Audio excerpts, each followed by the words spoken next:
kenalan dulu backgroundnya gimana, kok sampai akhirnya mengenal bisnis ini gitu loh. Kalau Dokter Eli tadi kan dikenalin sama Dokter Roy, teman sejawat ya dulu ya? Iya, teman kuliah ya? Oh ya, seangkatan sama Ya. saya Dokter Roy. Oke, gimana? Kalau Pak Yudi sendiri gimana? Apa karena Dokter Eli yang nyuruh gitu? Karena istrinya? Karena istri ya? Iya. Iya itu saya paksa itu. Oh gitu ya? Gimana Pak Yudi, bisa sharing dulu backgroundnya Ya. awal mengenal High Desert ini bisnisnya seperti apa? Ya, kalau saya sih dulu profesi saya kan sebagai seorang arsitek, ya suka borong-borong satu pekerjaan fisik atau apa ini, biasa umumnya orang katakan pemborong. Nah, dulu saya kerjanya ya seperti itu, di perumahan-perumahan, juga betulin rumah atau mungkin bikin rumah. Nah itu sudah lama sekali. Nah kenalnya HDI ya melalui orang tua sakit. Betul pada saat itu dikenalkan oleh rekan sejawatnya istri saya Dr. Roy dan kok sembuh. Nah begitu sembuh selang beberapa bulan saya gunakan produk ini seterusnya untuk orang tua dan memang sangat bagus sekali. Nah terus itu Dr. Roy menyampaikan ini loh ada sisi bisnisnya. Nah dari situ saya mulai tertarik. Nah saya dulu itu kenal apa ya, saya dengar HDI ini kan multi level. Nah Ya. multi level itu, wah ini saya itu dulu tergabung dalam GAM, Gerakan Anti Multi Level. Oh sama Pak kita berarti Pak ya. Jangan-jangan satu kelompok waktu itu, Pak Yudi ketuanya ya. Dari situ saya mulai apa ya, kok risih ya dengar multi level gitu. Nah dari situ saya gimana kalau kita itu enggak apa ya, enggak merasakan kopi ini enak atau pahit atau manis kalau kita itu enggak mencicipi dulu. Betul. Kalau dilihat tok ini kopi minuman itu, dilihat tok tanpa tahu enak apa enggak kan harus dicicipi dulu diminum. Nah saya lihat sedikit bisnisnya, waktu itu saya tertarik sama dokter. Saya dok mungkin bisa ceritakan untuk bisnisnya. Nah, beliau bercerita. Dan bersama dengan pada saat itu memang kondisi saya di pekerjaan saya lagi kolap dan memang ya biasalah naik turunnya pekerjaan. Tapi memang pada saat itu sangat luar biasa sampai bingung saya juga. Nah nggak salah sih saya coba. Nah saya coba bisnisnya dan pada saat itu yang lebih berkesan lagi saya dapat peneguhan. Peneguhan itu ketika itu saya melakukan ibadah haji. Dan di sana itu saya berhenti di Mu'tazam dan berdoa di Ka'bah dan di situ saya minta untuk solusi daripada masalah yang saya hadapi. Duit saya dibawa lari orang.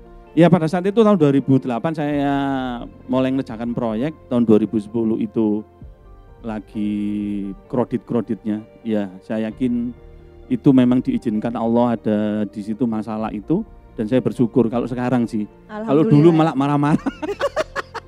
Iya. Tapi, Wajar.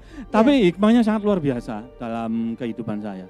Nah, bertepatan dengan itu saya berangkat haji tahun 2012.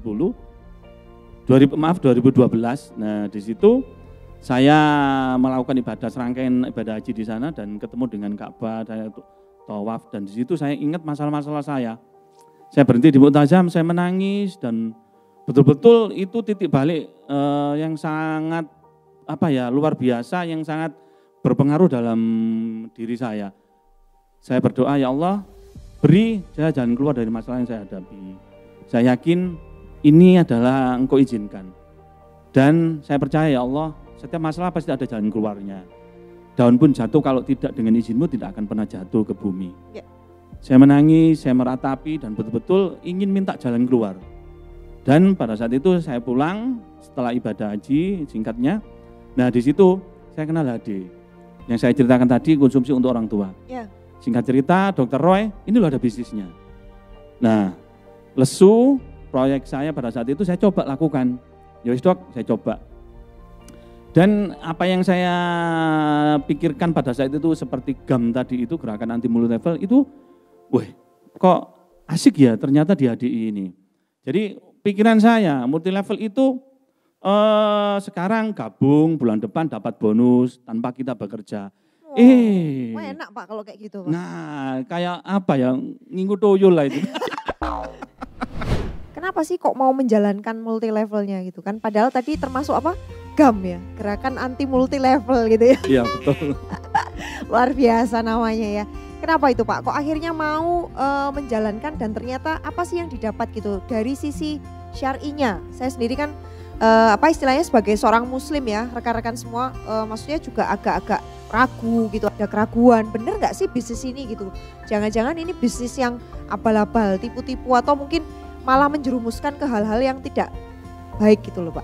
Jadi gimana Pak? Mungkin istilahnya Pak Yudi kan juga secara background agama sebagai pengurus pesantren juga sudah haji ya Bapak Ibu rekan-rekan, jadi mungkin bisa sampaikan kenapa kok akhirnya mau.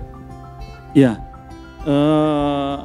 sebenarnya bisnis haji itu apa yang Mbak Nia tadi bilang itu multi level, itu sangat terngiang sekali di pikiran saya, memang seperti itu. Merekrut orang, bulan depan dapat bonus, nah tapi itu asumsi yang salah. Pada saat itu saya jadi paham itu ketika mengikuti HDI ini. Nah terus apa pemahaman saya yang sekarang bergabung terus mudah-mudahan dapat bonus bulan depan itu di HDI tidak ada seperti itu, dan memang kita dituntut untuk bekerja. Dan bagaimana kita itu bekerja untuk memastikan bagaimana rekan kerja kita itu mendapatkan bonus, orang yang kita rekrut itu mendapatkan finansial seperti apa yang kita dapatkan. Dan istilahnya yang nggak kalah penting kita dampingi rekan kerja kita atau orang yang kita rekrut itu di lapangan, tidak kita lepas. Memastikan mereka rekan kerja kita itu bisa mengerjakan apa yang bisa kita kerjakan. Dan yang nggak kalah penting, kita ada pendampingan, itu yang paling enak. Dan lebih hebatnya lagi, modalnya itu enggak ada, resikonya pun enggak ada. Lain seperti bisnis-bisnis yang saya lakukan dulu, konvensional. Iya, modalnya cukup besar ya Pak Yudi ya. Kalau misalnya bisa dibilang mungkin rekan-rekan di luar sana kan istilahnya ikut menjalankan bisnis ya. Apa sih yang perlu diinvestasikan gitu? Kalau bisnis antara konvensional dan multi level yang beneran ya, istilahnya kita bilang yang halal dan syariah gitu ya di HDI ini. Apa sih yang membedakan Pak, yang paling mendasar? Selain apa tadi modalnya bisa dijelasin modalnya bedanya? Modalnya di HDI berapa sih gitu loh, kok kok nggak bisa membuat orang tertarik gitu loh, padahal modalnya mungkin bisa dijelasin Pak gambaran modelnya seperti apa di HDI? Ya, kalau di HDI ini kan cuma hanya member aja, yang kalau dulu saya waktu itu cuma 75.000, kalau sekarang 150.000. Nah hanya itu saja, tetapi potensinya sangat luar biasa. Tapi kalau Anda bandingkan, dan saya juga bandingkan dulu, ayolah kita berpikir sehat. Bisnis konvensional, berapa modalnya? Belum sewa tempat. Modal untuk apa ini suka survei. Ya. Belum gaji pegawai. Oke. Wah, itu gede loh itu. Dan apalagi kalau kita punya tabungan, lama-kelamaan tabungan di rumah itu ngikut juga ke tempat usaha kita. Ujung-ujungnya kita bisnis itu jadi nggak sehat seperti yang saya ceritakan dulu. Nah akhirnya ya gulung tikar. Tapi begitu kenal HD saya, wah ini nggak pakai modal gede, cuma 150.000 kalau sekarang member. Terus kita modal satu paket, itu pun sistemnya harus cash and carry. Wih, kisah enak loh. Wah, enak banget berarti bisnis ini ya Pak ya. Yang tadi seperti Pak Yudi bilang modalnya kecil, dapatnya luar biasa, betul ya? Iya, betul. Potensinya luar biasa. Dan yang nggak kalah kaget pada saat itu saya ditunjukkan sama Dr. Roy itu, ini loh, peringkat diamond itu potensinya. Nah, saya ini kan suka hitung-hitungan yang serba kalkulator, ya biasa lah, maaf ya gitu teman-teman. Ya, serba kontraktor. Nah, hitung-hitungan. Nyambung ya, boleh lah ya. Oke, gimana? Saya pada itu potensinya diamond itu saya hitung dengan perhitungannya yang diberikan oleh Dr. Roy.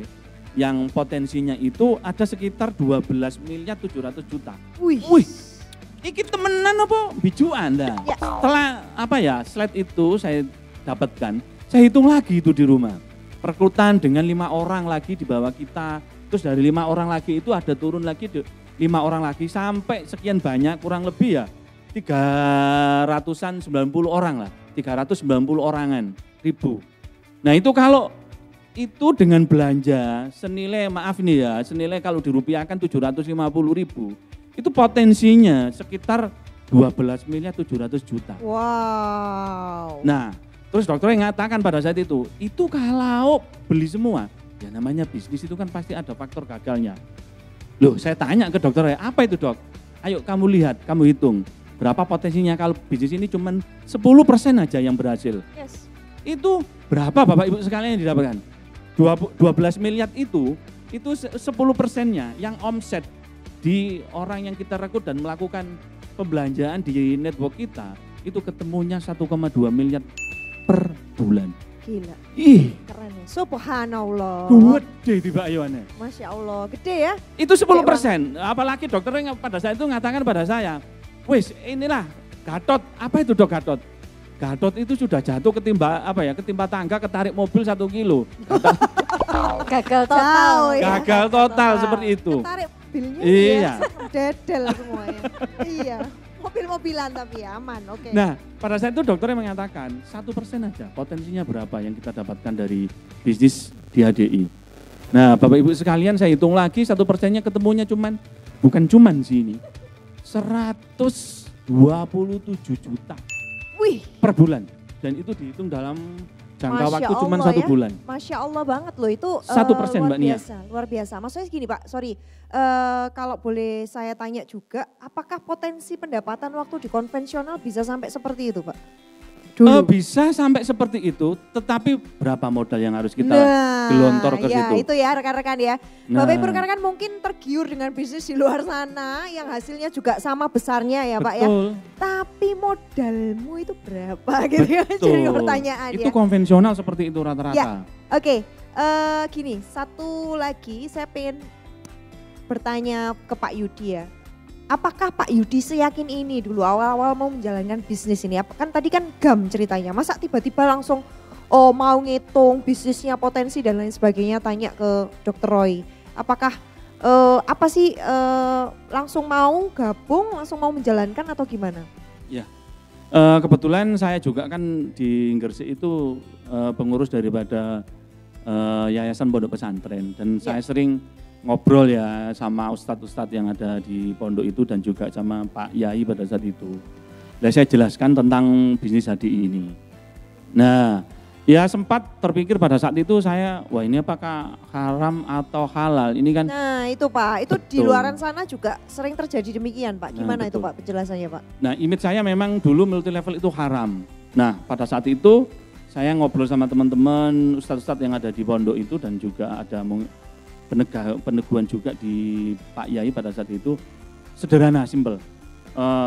Di MUI itu ada 12 kriteria dikatakan multi level itu dikatakan syar'i dan memenuhi hukum kaidah fikihnya di agama kita, terutama di agama Islam. MUI ya rekan-rekan ya, Majelis Betul. Ulama Indonesia, bukan Majelis Ulama kita ya istilahnya Iya. yang benar-benar ini lisensi dari negara. Oke. Betul. Dan itu kita ada 12 kriteria yang dikatakan di MUI itu dan itu HDI ada di situ.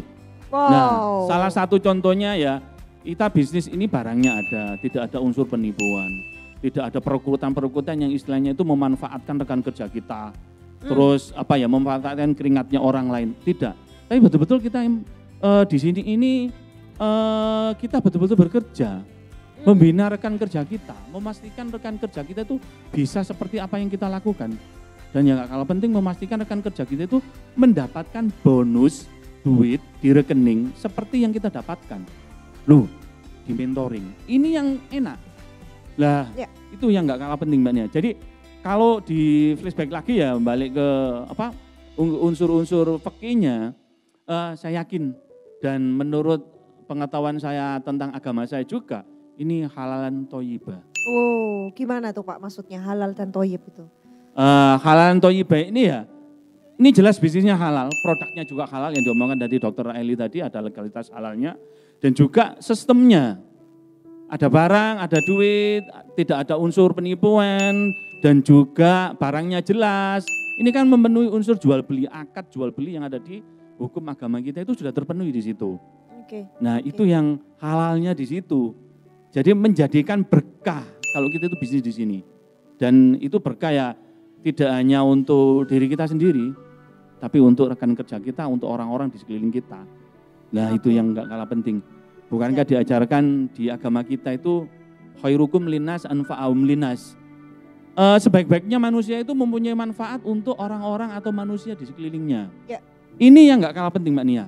Oke. Kalau dulu sih saya ya, bisnis saya itu orientisnya hanya duit dan Hasil. duit hanya untuk kepentingan pribadi saya. Tapi kalau di bisnis tadi ini, bagaimana saya itu berpikir rekan kerja saya yang saya rekrut itu bisa sukses seperti apa yang saya dapatkan. Bisa jalan-jalan ke luar negeri, bonusnya juga. Nah itu, sukses itu jadi bersama. Tapi kalau di luar di sana, wah senggol kanan, senggol kini, nah menghalalkan segala cara. Ya, Nah itu yang benar. jadinya bahaya ya Pak. bahaya, Nggak toyib ya. tidak berkah Nggak jadinya itu. berkah tadi itu ya. Bukan Bang Toyib ya ini ya. Toyib maksudnya baik gitu ya. Maksudnya kalau di luar sana kan bisnisnya halal mungkin ya Pak ya. Jadi nggak baik karena kita saling sikut kanan sikut kiri tadi. Betul. Jatuhnya malah nggak berkah tadi Betul. rezekinya. Wow luar biasa sekali ya penjelasannya Pak Yudi. Ini saya mau lihat dan mau tanya dari sisi istrinya ya, ini pendampingnya itu apakah juga di awal Dokter Eli tuh setuju gitu loh Pak Yudi menjalankan bisnis multi level ini, apakah ada juga keraguan, terus apa yang dilakukan Dokter Eli pada saat itu menemui keraguan terhadap bisnis multi level ini Dok, gimana Dok?